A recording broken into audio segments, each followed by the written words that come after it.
Welcome back, everyone. If you heard the news by now, Charlie Kirk has been shot. And I just want to say a little moment of silence for our fallen brother in Christ.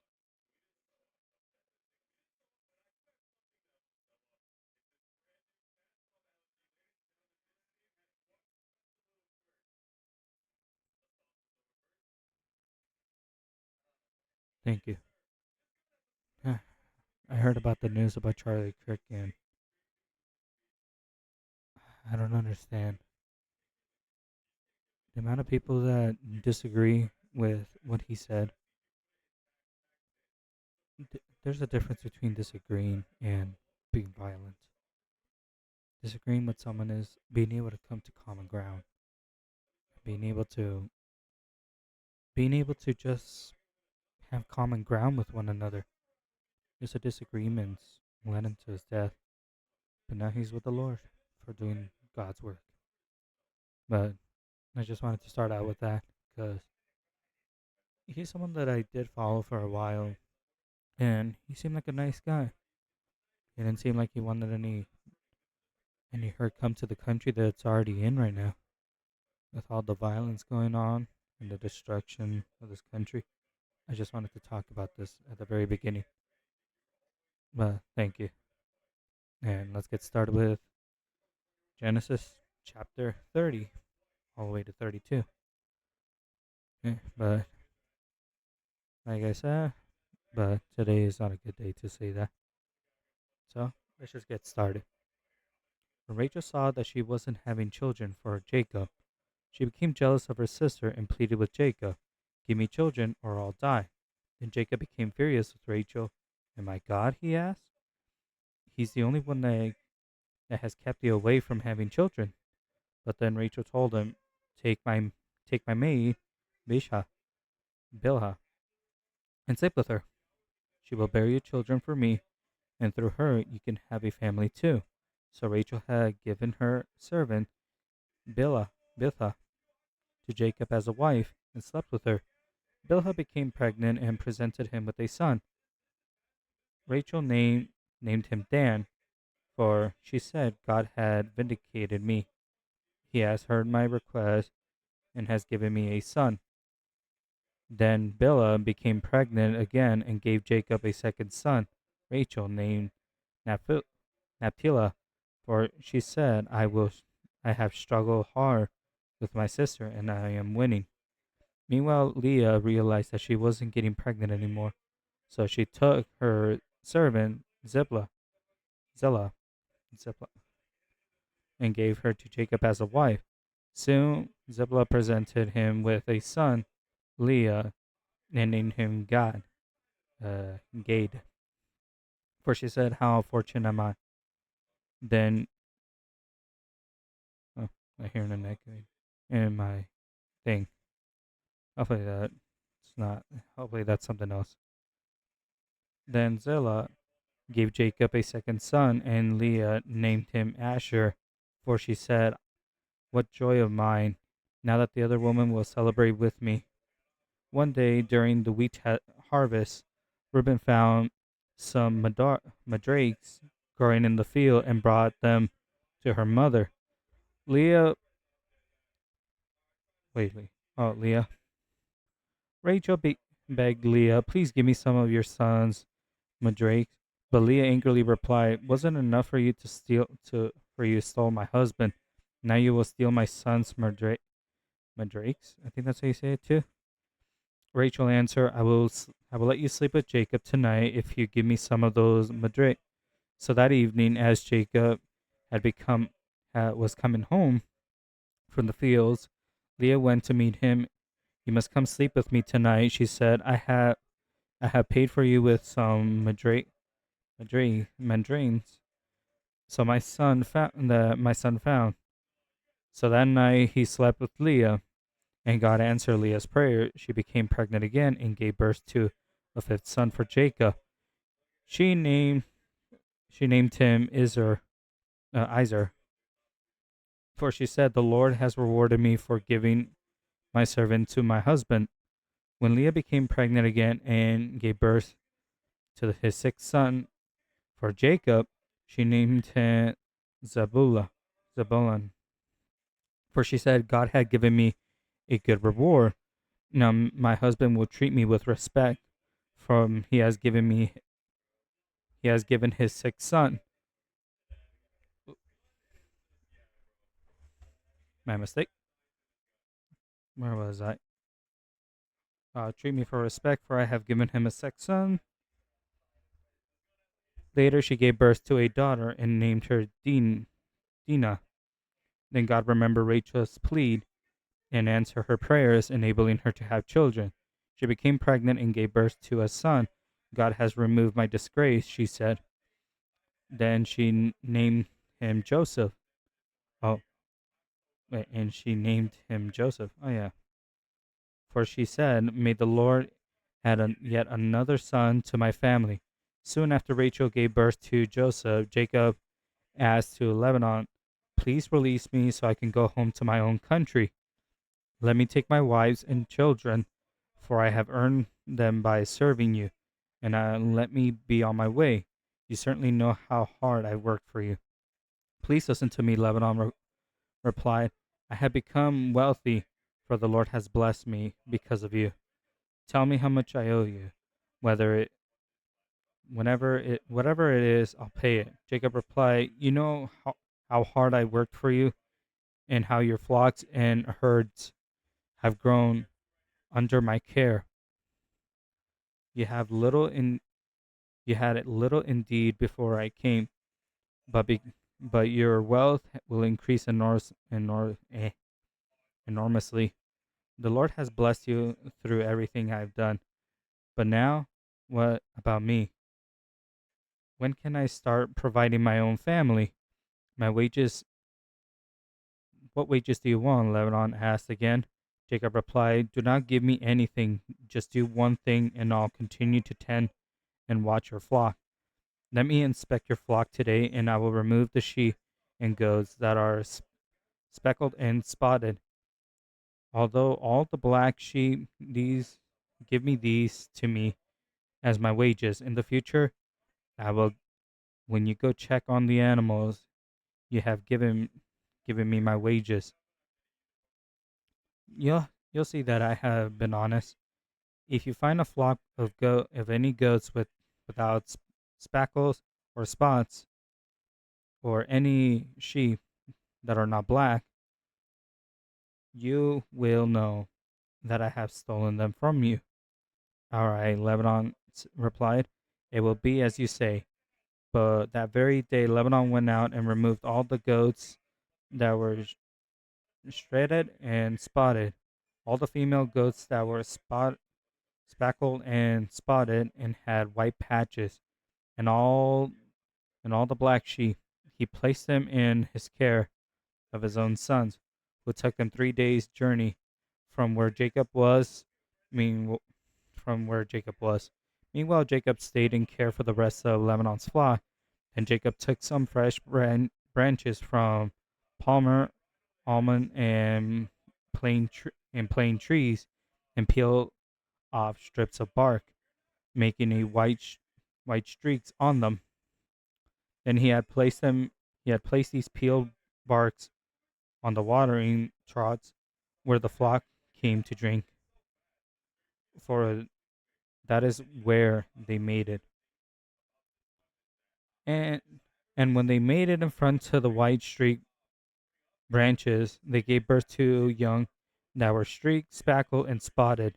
Jacob separated those lambs from Abalon's flock, and at mating time he turned to the flock and faced Abalon's animals that were streaked or black. This is where he built his own flock instead of increasing Lebanon's. Whenever the stronger females were ready to mate, Jacob would place the peeled branches in the watering tart in front of them. Then they went to mate in front of those branches. But he didn't do this with the weaker ones. So the weaker one lambs belonged to Lebanon, and the stronger ones to Jacob's. As a result, Jacob became very wealthy with a large flock of sheep and goats, females and male servants, and many camels and donkeys. But Jacob soon learned that Lebanon's sons were grumbling about him. Jacob has robbed our father of everything, they said. He gained all his wealth from our father's expense. And Jacob began to notice a change in Lebanon's attitude towards him. Excuse me. Then the Lord said to Jacob, return to the land of your father and grandfather and your relatives there, and I will be with you. So Jacob called Rachel and Leah out to the fields where they were watching his flock. He said, I have noticed that your father's attitude towards me has changed, but the Lord, my father, the but God of my father had been with me. So rather, I know how hard I've worked for your father, but he has changed. He has cheated me, changing my wages 10 times. But God has not allowed him to do me any harm. For he said, the speckled animals will be your wages, and the whole flock began to produce speckled young. And when the change in his mind, he said, has striped animals your wages, then the whole flock produced striped young. In this way, God has taken your father's animals and given them to me. One time during the mating season, he had a dream that he saw male goats mating and females were streaked, speckled, and spotted. Then in my dream, the angel of God said to me, Jacob, and I replied, Yes, here I am. The Lord said, Look up, and I will see that only the straighted, speckled, and spotted males were for mating with the females of your flock. For I have seen Lebanon has treated you, and I am the God who will appear to you at Bethel, the place of where you anointed the pillar of stone and made it your vow to me. Now give me Now get ready and leave this country and return to your land of birth. Rachel and Leah responded, That's fine with us. We won't inherit anything of our father's wealth anyway. He has reduced our rights to those of foreign women. And after he sold us, he wasted the money he had paid him. He had paid him for us. All the wealth of God has given you from our father legally belongs to us, our children. So go ahead and do whatever God has told you. So God put his wives his wives and children on camels, and he drove with all his livestock in front of him. He packed all his belongings and had a choir in Paramara and set out for the land of Canaan, where his father Isaac lived. At the time of Lebanon, at the at that time they left. Lebanon was some distance away, shearing his sheep. Rachel sold his father's stole her father's household idols and took them with him. Jacob outwitted Lebanon the armor, for they have set for they had set out secretly and never told Lebanon they were leaving. So Jacob took all the possessions with him and crossed the Euphrates River, heading into the hill country like a lead. 3 days later, Lebanon was told that Jacob had fled, so they gathered a group of his relatives and set out in hot pursuit. He came up with He came with Jacob 7 days later in the hill country of Gilead. But the previous night, God had appeared to Lebanon, Nehemiah, in a dream and told him, "I am warning you, leave Jacob alone." Lebanon caught up with Jacob as he was camped in the hill country of Gilead, and he set up camp not far from Jacob's. What do you mean by deceiving me like this? Lebanon demanded. How dare you drag my daughters away like prisoners of war? Why do you slip away secretly? Why did you deceive me? And didn't you say you didn't say you wanted to leave? I wouldn't have given a farewell feast. I would have given a feast and singing music accompanied by trombones and harps. Trombones. Trombone. I don't know how to say that. Why didn't you give? Why don't you let me kiss my daughters and my grandchildren and tell them goodbye? I have you acted very foolishly. You destroyed I could destroy you, but the God of your father appeared to me last night and warned me, leave Jacob alone. I can understand your feeling that you must go through an intense longing for your father's home. But why have you stolen my goods? Oh, why have you stolen my gods? I rushed away because I was afraid, Jacob answered. I thought you would have taken your daughters from me by force, but as for your gods, see if you can find them, and let the person who has taken them die. If you find anything else that belongs to you, identify it before all of these relatives of ours and give it back, and I will give it back. But Jacob did not know that Rachel had stolen these household idols. Lebanon went first into Jacob's tent and searched there, and into Leah's, then the tents of the two servant wives, but he found nothing. Finally, he went into Rachel's tent, but Rachel had taken the household idols and hid them in the camel saddle, and now she was sitting on them. When Lebanon had thoroughly searched her tent without finding them, she said to her father, please, sir, forgive me for if I didn't get up for you. I had my monthly period. So Lebanon continued his search, but he could not find the household idols. Then Jacob became very angry, and he had challenged Lebanon. Challenge Lebanon? What's my crime? He demanded. What have I done wrong to make you chase after me through where thought that I were a criminal? You came, rummaged through everything I own. Now show me what you have found that belongs to you. Set it down here in front of us, before our relatives and all to see. Let them let them judge between us. For 20 years I have been with you, carrying your flock, and all that time your sheep and goats never miscarried. In all those years I have never used a single of yours for food. If anything were attacked or killed by wild animals, I never show my I'll never show you the I never showed you the carcass and ask you to reduce your count of your flock. No, I took my I took the loss myself. You made me pay for every stolen animal, whether it was taken in broad daylight or in the dark of night. I worked for you through the scorching heat of the day, through the cold and sleepless nights.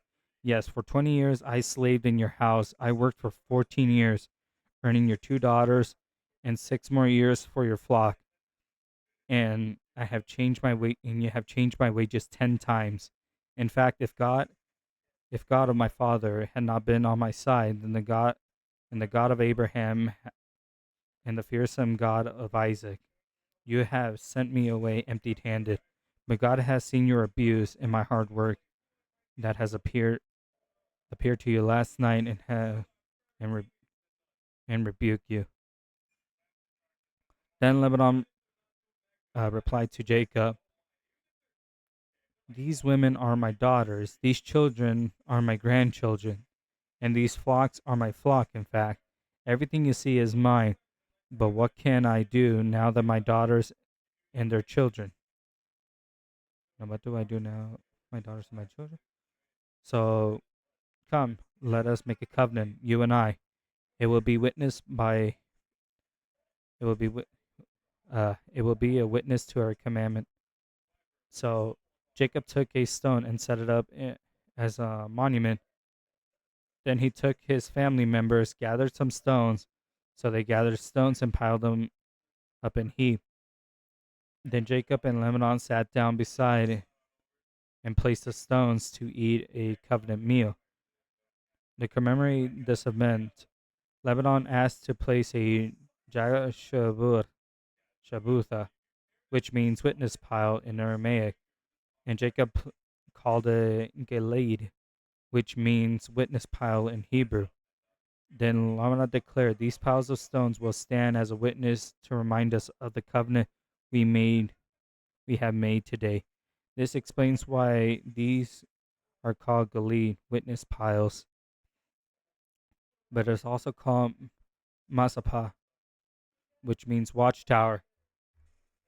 For Lebanon, for Lebanon said, may the Lord keep watch between us. Make sure that we keep this covenant when we are out of each other's sights. If you mistreat my daughters, or if you marry other wives, God will see. If even if no one else notice, no one else, no one else does, He will witness this covenant between us. See these piles of stone, Lebanon continued, and see this monument I have set between us. They stand as a witness of our vows. I will never pass these piles of stones to harm you, and you may never pass these stones or this monument to harm me. I call on God our ancestors, and the God of your grandfather Abraham, and the God of my grandfather Nor, to serve as a judge between us. So Jacob took the oath before the fearsome God of his father Isaac, to respect the boundary line. Then Jacob offered a sacrifice to God there in the mountain. He invited everyone covenant to the covenant feast. After they have eaten, they spend the night in the mountain. Lebanon got up early the next morning. He kissed his grandchildren and daughters and blessed them. Then he left and returned home. As Jacob started on his way, the angels came to meet him. When Jacob saw them, he exclaimed, "This is this is God's camp." So he named this place Mahami, Mahamiam. Then Jacob sent those messengers ahead to his brother Ishu, who was living in the region of Sir in the land of Edom. He told them, "Give this message to my master Isu. Humble greetings from your servant Jacob. Till now I have been living with Uncle Abner, and now I own cattle, donkeys, flocks of sheep and goats, and many servants, both male and female. These I have sent these messengers to inform my lord, to inform my coming, hoping that you will be friendly to me." After delivering this message, the messengers returned to Jacob and reported, "We met your brother Isu, and he is ready on no, he is already on his way to meet you with an army of 400 men." Jacob was terrified of the news. He divided his household along the flocks and herds of camels onto two groups. He thought that if Isu meets one of those groups and attacks it, perhaps the other groups can escape. Then Jacob prayed, "O God of my grandfather Abraham and God of my father Isaac, O Lord, you told me to return to my land and to my relatives, and you have promised me I will treat you kindly. I am not worthy of all your unfailing love and faithfulness you have shown me, your servant. When I left home to cross the Jordan River, I own I own nothing expect I own nothing except a walking stick. Now my household fills two large cans. O Lord, please rescue me from my hand of my brother Isu. I was afraid that he is coming to attack. I am afraid that he is going to come and attack me along with my wives and children. But you promised me I will surely treat you kindly and multiply your descendants until they become numerous as the sands along the seashore, too many to count." Jacob stayed where he was for the night. He had selected these gifts from his possessions and presented to his brother Ishu 200 female goats, 20 male goats, 200 ewes, 20 rams, 30 female cows and their young, 40 cows, or camels, mostly, 40 cows, 10 bulls, 20 female donkeys, and 10 male donkeys. He divided these animals into herds and assigned them each a different servant. Then he told his servants, "Go ahead with me." And oh, something else in the background. "Go ahead with these animals, but keep a distance between the herds." He gave instructions to the men leading to the first group. When my brother Isu meets you, he will ask, "Whose servants are you? Where are you going? Whose animals are these? Who owns these animals?" You must reply, "They belong to your servant Jacob." but they are a gift for Master Isu. Look, he is coming right behind us. Jacob gave the same instructions to his second and third herdsmen and all who follow behind the herds. You must say the same thing to Isu when you meet him, and be sure to look your servant and be sure to say, look, your servant Jacob is right behind us. Jacob thought, I will try to appease him by sending gifts ahead of me. And when I see him in person, perhaps he will be friendly to me. So these gifts were sent ahead, while Jacob himself spent the night in the camp. During the night, Jacob got up and took his two wives and two servant wives, and his 11 children, and crossed the Jabbok River with them. After taking them to the other side, he sent over his possessions. This left Jacob alone in the camp, and a man came and wrestled with him until the beginning of dawn began to break. My mistake. I keep reading those backwards. When the man saw that he will not win the match, he touched Jacob's hip and wrecked it out of his socket. Then the man said, "Let me go, for the dawn is breaking." But Jacob said, "I will not let you go unless you bless me."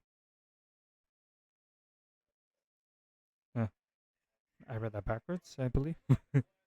"What is your name?" the man asked. He replied, "Jacob." "Your name will no longer be Jacob." The man told him, "From now on you will be called Israel, because you have fought with God and with men and won and had won." "Please tell me your name," Jacob said. "Why do you want to know my name?" the man replied. Then he blessed Jacob there, and Jacob named this place Pelah, which means face of God. For he said, "I have seen God's face to face, and yet my life has been spared." The sun was rising as Jacob left Pelah, and he was limping because of the injury to his hip. Even today, the people of Israel do not eat or tend near the hip socket, because of what happened that night when the men strained the tendon of Jacob's hip.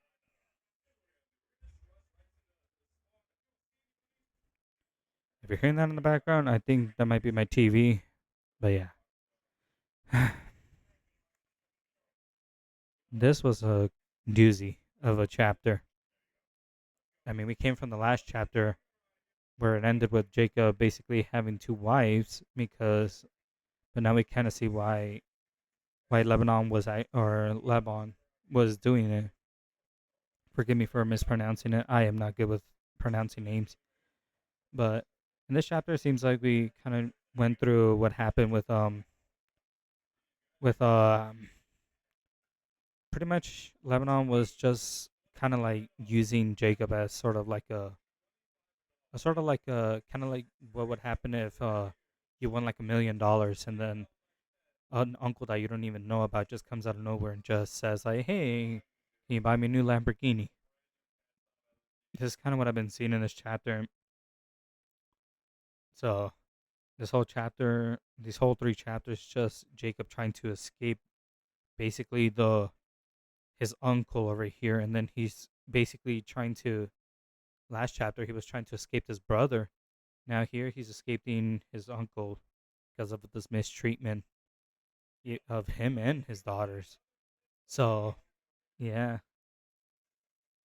but other than that, it seems like we're heading into the next part. Also, the man that wrestled with Jacob, I believe that was the angel, not Michael, but I believe it was Gabriel.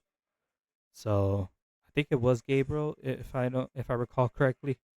Correct me if I'm wrong, but other than that, oh yeah, the main connection, the connection that I did write down out of all of them, because these three chapters are straightforward to what was going on. Jacob came from his brother, lived in this land where his pretty much like ancestors live or other relatives. Jacob tries to get away, but his uncle was like, "No, no, no, no, you can't go away now.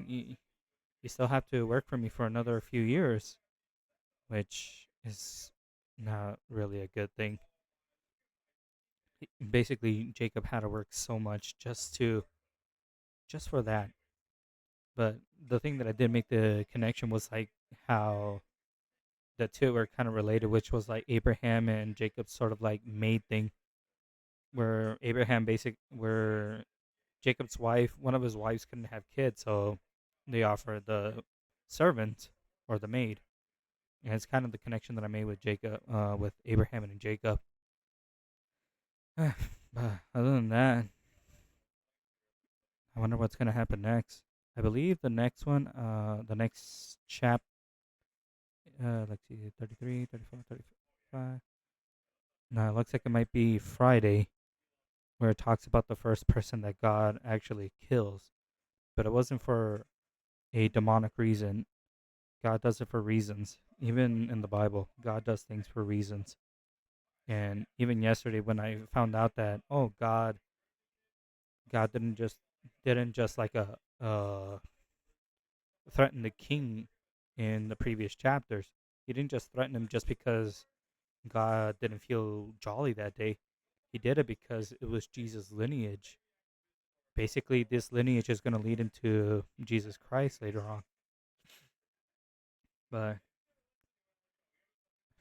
now back to the news with Charlie Kirk. To be honest, when I first heard about this, I was just scrolling on YouTube Shorts, and I did not think something bad was going to happen. I, but when I first heard it, it was with another YouTuber that I know, Realism Talks. I've been seeing his content, and a lot of people on TikTok don't like him because he steals content from other Christian people, but these other influencers kind of tell him like to not subscribe to him, not go with him.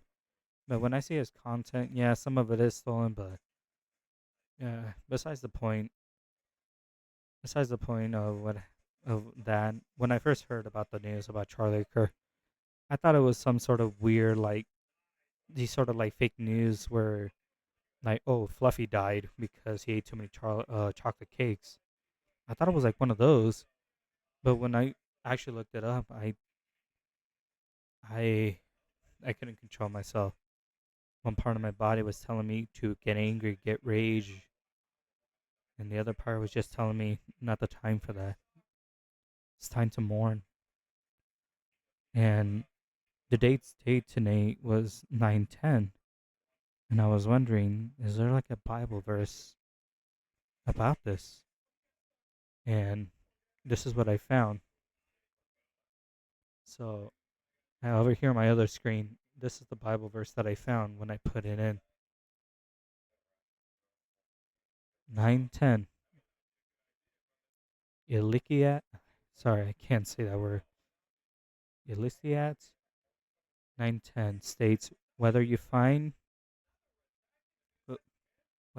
your hands wherever you find your hand finds to do it with all your might, for the realm of the dead where you are going. There is no neither working nor planning nor knowledge nor wisdom. When I first heard about this verse, I I was like, this is kind of like a little dark thing. But then I read the next part. This verse emphasized the importance of putting your forth effort in the endeavors while one is alive, as there is no more opportunities for work or knowledge after death. When I read this second part, the only thing I could think about is all the times that Charlie Kirk always put his life every day on the line. Every day he put this full effort on himself, doing these meet and greets, doing these shows, doing all these things. And it seems that his time came today. And now he's somewhere up there, hoping hoping this will inspire many of us to stand up and do and do the truth. Because regardless of what people think or disagree with each other, killing someone is not something you should be doing. I probably disagree with Charlie Kirk on many different things. I disagree with many of people like Ben Shapiro. I disagree with some of the religion stuff that he does, or some of the advice that he does. Even Matt Walsh, even Michael Knowles. I disagree with these guys on some of the different levels of what they do. But to outright kill them, you have not caught me anywhere near that. It, it was a wake up call for me. I know it might seem like I'm just farming, but when I heard about this, it, it messed with me a little because this is a this is probably the last thing I wanted to hear this morning. This is probably the last thing I probably would have wanted to hear ever. Because this man, he he wanted to find common ground. He didn't want to find he didn't want to find violence. He wanted to find common ground with all of us. That's what he wanted, common ground, and that's what we need to strive for: is find common ground. We disagree with things in life, but to take another life because he didn't agree with the things that he said, that is just that's just immaturity right there. I mean it. It's just, man, I'm trying to control myself right now. Yeah, but every time that I read this, all I could just think is just Charlie Kirk just putting all his effort every day, putting all that effort one day, every single day, every single day he put that effort in. And this is the thing that I want to start doing, put my effort in everything that I can do. And hopefully I'm able to do what he could be doing right now. But other than that, some prayers in regards to his family right now. This is a very difficult time for his family and many others, actually. And as much as the internet wants the man that or the person that did the shooting to be put down like a dog, or like parts of the internet right now, some are saying let him go, some are saying put him down like a dog or execute him, and others are just saying to forgive him. As right now, it's just a time to just mourn the loss and continue moving forward, even without him. And hopefully, we all inspire to do what he does, to try to find this common ground between each and every one of us, Bible or not. We need common ground in this country. It's falling apart. I've been seeing it everywhere. It's falling apart. It's falling apart in schools. It's falling apart on the streets. Right now, we have freaking Chicago gang members out here saying that they're willing to take on the National Guard. Right? You're willing to throw your life away for money that wouldn't even bring value to yourself. You rather you rather do that. You'd rather take on an army, the United States Army. You'd rather do that than find something to do other than do this. Man, I need to stop this right now because I will go in a tantrum. Because the reason why this is going to go up a little late is because when I heard about Charlie Kirk's situation, it took me a while to calm down. Not from being angry, but from being sad. Because regardless of what I thought of Charlie Kirk and some of his standpoints, death was probably the last thing on my mind for him. Common ground would probably have been the first one. But other than that, Thank you all, and pray to his family right now for this desperate times. And pray for everyone that was affected in any way by this. And hopefully, the gunman that did this, he is brought to justice and he is forgiven for his sins by the Lord. Thank you all, and I'll see you all next time.